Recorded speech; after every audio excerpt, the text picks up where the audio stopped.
Welcome to All Pro Football Data. My name is Jim Coburn, and today's episode we're talking about the top 10 defensive tackles in the 2024 NFL draft class based on data and analytics. So we're looking at production data, athleticism data, and other statistical factors to determine who the best defensive tackles are from an analytical perspective. Stay tuned until the end of the video, where we reveal who the number one defensive tackle is in the 2024 NFL draft class based on data. Other disclaimers to say, these are not my personal opinions about who the top 10 defensive tackles are. This is based on production data, athleticism data, and other statistical factors. So if you disagree with the ranking, don't disagree with me, disagree with the statistics and the data overall. So with all that stuff out of the way, let's talk about how I evaluated the 10 defensive tackles. So first off, we looked at defensive market share production. Defensive market share is essentially an individual defensive statistic divided by the team total. And I did this at various statistical categories for the defensive linemen to kind of get to see where they are and where previous players scored based on these numbers. I also looked at athleticism scores, specifically mass density athleticism, taking a look at the vertical broad jump for the explosive lower body strength score, the 40-yard dash for the speed score, and then the short shuttle and three cone for the flexibility score, taking a look at their bendability, their ability to change directions faster. And the last part to this is the adjusted production score, which is their production for their level of competition. So it takes a look at how productive they were for the school they played at, for the level of competition that they faced, and of course their age. And contextual production is essentially what people would say in regards to, if they say, oh, well, that guy wasn't productive, but hey, he played at Alabama, or he wasn't that productive, but oh, he played at whatever XYZ school he played at. This gives you context to that production to make that argument and to see if he tested similar to other players who played at other high-end schools, to kind of see where he kind of stacks up that way. But with all that stuff out of the way, let's get to the list. So number 10, we have Rook Orhoro from Clemson. Pros, near elite speed and above average sack/TFL market share. Cons, below average solo tackle market share. Data grade 75.01 out of 100. Best fit would probably be a 4.33 technique overall. Taking a look at his production traits, as you can see here, his solo tackle production was below average. He did have above average sack market share, and he had about a little above average in terms of his TFL market share, but most of his production is just backfield production. And I understand a lot of people are like, well, that makes him a pass rushing defensive tackle, which is true. But based on data, most of the defensive tackles that were elite were in the 90 plus percentile and the 80 plus percentile in terms of their overall production score. So this is what drops him to number 10 on this list. In addition, when you look at his other market share production scores, so these scores are not as important as the other scores I just mentioned. So we're talking about things like forced fumbles, pass deflections, interceptions. For the most part, these aren't really that important at the position, but they do give you context for how productive they were in terms of other things than just getting sacks and getting tackles for loss and getting tackles. And in this particular area, Rook did well in terms of pass deflection market share, but everything else was average to below average in terms of his forced fumbles and interceptions. Taking a look at athleticism data, he tested well, 79 percentile in terms of explosiveness, 80 percentile in terms of speed for his size, and 73 percentile in terms of flexibility. He definitely is in the Pro Bowl starter average range for his athleticism traits, which is a positive. It's a good thing. But his overall data is questionable. And then when you get to his adjusted production traits, he has more in common with, say, a starter than he does a Pro Bowl or All-Pro based on the averages of the position. So the average All-Pro block is to the very left. The middle is the Pro Bowl average, and then starter average is right there. And I would say Rook is closer to the starter averages in many ways based on his production. Overall, though, I think he's a good player, but again, I think when you look at his overall production, his athleticism traits, you're looking at guys more like a starter than an All-Pro, Pro Bowl player. Then, of course, we get to number 9 on this list, which is Jenkins Jr. from Michigan. Pros, near elite speed and elite solo tackle market share. Cons, below average sack/TFL market share. Data grade 76.87 out of 100. Best fit would be a 4-3-5 technique. So essentially a guy who kind of is a run stuffer in many ways. Based on his production traits, he's eerily similar to Maisie Smith from last year. So he had 90 plus percentile as solo tackle market share, but look at his sacks and TFL marks, significantly below average in that particular area, which is a concern. And then, of course, when you get to his other market share scores, his interception market share was high, but his forced fumbles, pass deflections, was not really there. Athleticism-wise, he does have good athleticism. He has near elite speed for his size with below average flexibility. And then when you look at his adjusted production traits, he's closer to, say, a starter average than he is anything else, but he does have a 55 percentile pass score, which is an ouch for that particular metric. But overall, not a bad profile, but suffers from some of the similar things that Rourke suffers from in many ways. I get to number 8 on this list, which is Keith Randolph Jr. Pros, above average production overall, below average athleticism is his cons. Data grade 79.70 out of 100. Best fit would probably be a 4-3-5 technique. Taking a look at his production traits, he actually was productive. 87 percentile in terms of solo tackles and 89 percentile in terms of tackles for loss, which are decent numbers to have. Taking a look at his other production traits, did pretty well here as well, with the exception of pass deflection market share. But athleticism-wise, ouch, kind of non-existent. It hits all the starter thresholds, though. But definitely not that athletic. Then when you look at adjusted production, he's more in line with like the starter averages at the position.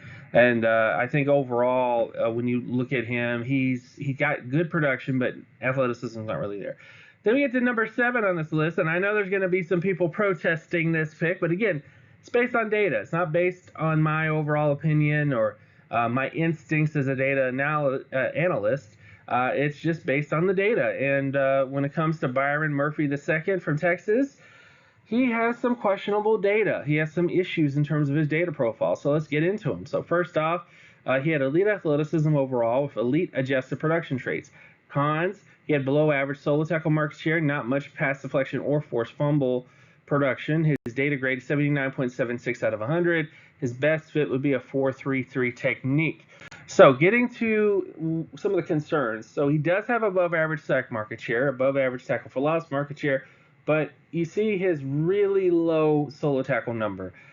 That's concerning. It just is. In terms of positions, it puts him in a different category of defensive tackles entirely. It puts him closer to, say, like Robert Kindiche, who's a player who I called out to everybody. Now, he's not as bad as Robert Kindiche, but he has similar issues to Robert in terms of his market share production because the solo tackle numbers are so low. It's just a concern. And then, of course, when you get to his other market share data, non-existent in terms of forced fumbles, non-existent in terms of pass deflections, which is crazy considering he played at Texas. And then, of course, when you look at interception market share, it's a little above average, but not really that amazing. And then, of course, when you look at athleticism traits, this is what the selling point is on him. Elite level athleticism, 91 percentile in terms of explosiveness, 94 percentile in terms of speed, and then 91 percentile in terms of flexibility for his size. Those numbers are pretty dang amazing in many ways. And then when you look at his adjusted production traits, he's close to the starters. But the biggest thing pumping his numbers up is his age, as you can clearly see. His age is really what helps him out the most in terms of his projection as a prospect. Now, from my instincts as a data evaluator, I can see the potential with Byron Murphy II. He's kind of in between Chris Jones, from the Kansas City Chiefs. He had a similar profile, but he was better overall. He had average solo tackle data with above average sack and TFL market share. But at the same time, Byron Murphy's not quite there. There is potential with Byron Murphy, but I think there's a lot of enthusiasm about him that I think is a little misguided. And the reason why I say that is because, you want pass rushers, you just throw everything at it. And even his PFF grades, his PFF grades, I think he had 90 percentile pass rusher in many ways, but his run grades were like in the 80 percentile. So he's not elite in every single category. And that's kind of what you want in a great defensive tackle. You know, when you think of J.J. Watt, when you think of Aaron Donald, when you think of any elite defensive tackle, they're great at everything. They're not just good at one particular thing. And in Byron Murphy's case, I think the best case scenario is you might end up like, say, Eddie Goldman type, you know, a pass rushing kind of defensive tackle. But his overall skill set and everything, I think people aren't talking about it enough that he really is more of a day two pick based on some of the deficiencies in terms of his production and what he's been able to do on the football field. Now, he does have the potential, don't get me wrong, but I think there are concerns in terms of his overall profile that he might disappoint, considering how people value him in this particular draft class. So we'll see how the NFL does in terms of valuing him, but his production is just nowhere near where you want it to be in terms of past great defensive tackles. Then, of course, you get to number 6 on this list, which is Mekhi Wingo from LSU. Elite athleticism and above average production are the pros, does not have elite production, and has below average size for the position. Based on his data grade, he has an 83.86 out of 100 data grade. Best fit would be a 4.33 technique. Taking a look at his production traits, above average solo tackle data, average sack market share, and then 39 percentile in terms of tackle for loss market share. In many ways, Wingo tested kind of like a nose tackle in many ways in terms of his production, because he had really high solo tackle data, non-existent sack and TFL data. So he kind of might be kind of a pass rushing nose tackle, I guess, in terms of, you know, athleticism. I mean, we'll see, but that's kind of the thing about his profile. It's a little head scratcher here. When you look at his defensive tackle or other market share numbers, he did well in these areas. Pass deflections, interceptions, he did well. Forced fumbles, it was about average. And then, of course, when you look at athleticism traits, great athleticism, you know, 90 plus percentile in terms of speed, flexibility, 90 plus percentile, and then explosiveness was 70 percentile. He's kind of like Byron Murphy the second in reverse, because he has great solo tackle data but doesn't quite have the sack and TFL data you want, but is an elite level athlete in some ways in terms of his speed and flexibility. So I think he's interesting from that perspective. And then, of course, when you get to his adjusted production traits, which are just phenomenal, you know, taking a look at his age, his MSA rating, his pass rating, I don't understand why people aren't talking about Wingo enough. He does have concerns, but he has athleticism. He's very young, and in many ways, he's better than Byron Murphy II in terms of his overall production profile and some of the stuff he does well. So that is why he is on this list at number 6. Then we get to number 5 on this list, which is Justin from Alabama.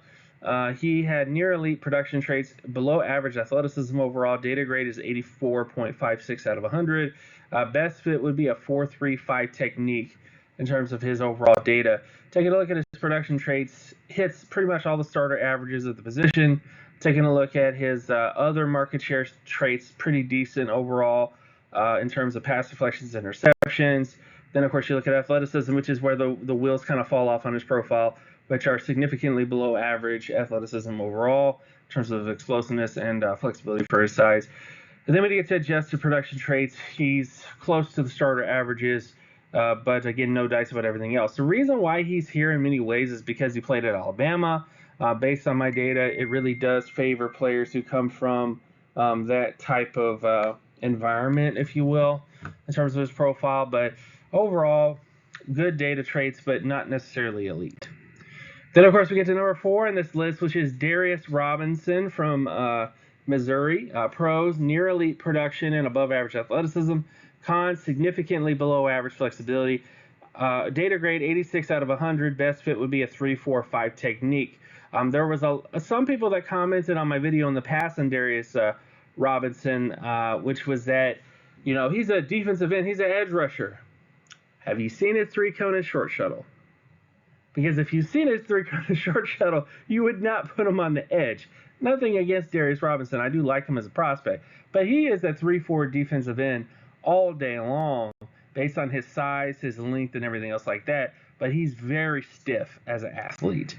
Taking a look at his production traits, you can see here pretty much hits all the starter averages in terms of his production. Taking a look at his other production traits, he was good in terms of interception market share, but everything else was not really that great. And then, of course, you get to athleticism traits here above average, explosiveness, average speed, and significantly below average flexibility for his size. So he does not have great change of direction skills in terms of in the space. But if you stick him inside a 5 technique, I think you will make profit there. I think as a double team eating defensive tackle and a 3-4 defense, I think he would do really well in that particular scenario. But every other scenario, I don't think he would do too well from that perspective. So that's kind of what he is as a prospect. That's how you should view him, as more of a 3-4 defensive end type in this particular draft class. Then, of course, when we look at his adjusted production traits, he's definitely pretty close to the starter averages, which is kind of what he's really viewed as a starter. I don't think there's much Pro Bowl or All-Pro potential there.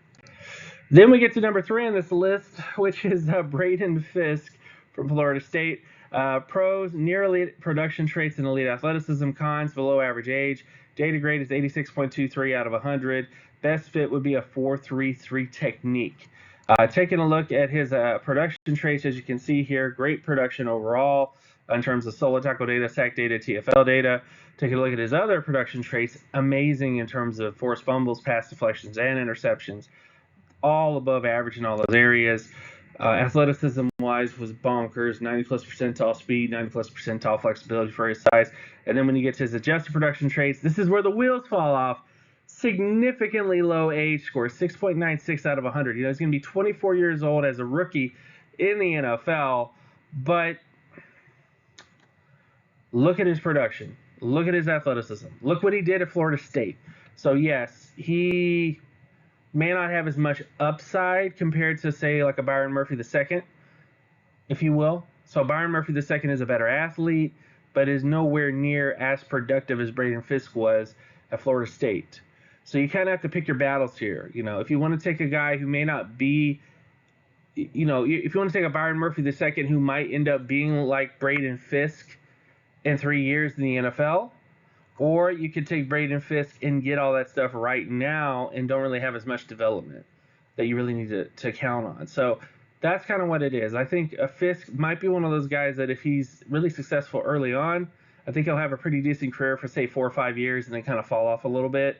Whereas Byron Murphy II, you're betting on development. You're getting him with a defensive line coach to really coach him up and improve a lot of different things. And then he kind of adds to the momentum a little bit in terms of his profile. But that's Braden Fisk in terms of everything. And then, of course, we get to number 2 on this list, which is Dwayne Carter from Duke. Pros, he had elite sack market share and TFL market share, near elite explosiveness. Cons, below average age and below average flexibility. His data grade is 89.82 out of 100. Best fit would be a 4.33 technique in terms of his data. Taking a look at his production traits, fantastic sack and TFL data, as you can see here, with slightly above average solo tackle data. Taking a look at his other production traits, great in terms of forced fumbles, pass deflections, interceptions at the defensive tackle position.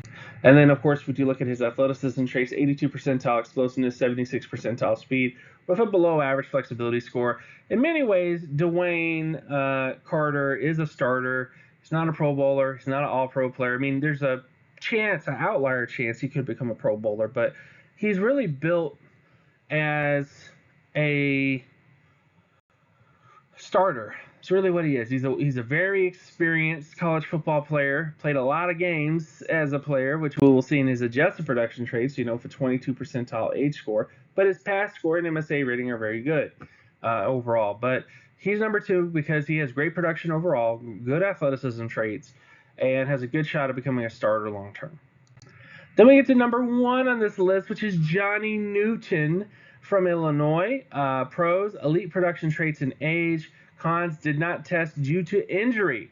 Data grade would be 97.11 out of 100. His best fit would be a 4.33 technique overall based on his data. I really like Johnny Newton because of his production traits. He had 90-plus percentile solo tackle, sack, and TFL market share, which is all-pro level in many ways based on his data. Then when you look at his other production traits, he was productive in terms of getting forced fumbles, pass deflections, interceptions as well. Then when you look at his athleticism traits, this is based on his projected 40-yard dash. So if you don't want to pay attention to this, you don't have to, but based on his projected or potential 40-yard dash from NFLDraftScout.com, they have him at about an 89 percentile speed score, which is about all that you really need to hit the Pro Bowl, All-Pro areas in many ways. So even if he was a little bit slower than that, let's say he was in the 60, 70 percentile, he would still have Pro Bowl athleticism traits in terms of speed. And then, of course, when you look at his adjusted production traits, he pretty much is above the All-Pro average, Pro Bowl average, and starter average in terms of his potential as an All-Pro defensive tackle. Bottom line is with Johnny Newton, there are concerns because of the injury that kind of prevented him from testing. But I think if you were to draft him, you're going to get probably the best defensive tackle from this particular draft class, because the thing that he has that a Byron Murphy II doesn't have is production. He has all the production traits you're looking for. He has athleticism that pretty much, based on his anticipated athleticism traits, would make him a Pro Bowl All-Pro player. And I think overall, even though I'm not really going to say he's an All-Pro player 100%, there is that potential there with him based on his overall data, which is what you're drafting players on. So I would say Johnny Newton has the best draft grade in this particular draft class, and I think he should be a first-round pick. He may not be a first-round pick in this draft class, but he definitely deserves to be that. And I think in many ways, he could be like the next Jeffrey Simmons. You know, Jeffrey Simmons was a player that the Titans drafted that had a similar issue where he didn't really test at all during the draft process, but had amazing production traits at his college, and went on to be a great player for the Titans and still is a great player. And I think that's kind of what Johnny Newton is in terms of a data draft comparison, if you will. Overall, though, check out these videos right here to see more content of mine. Also, check out my Patreon page at patreon.com/jcoburn. Also, buy the 2024 NFL Draft Analytics Guide, available now today. Get a copy today. If you like the data stuff that I talk about and everything else like that, get the guide. 678 pages of scrumptious data stuff to look at. And also check out my X, formerly known as Twitter, account called @Geometrics as well. See you guys in the next episode. Peace.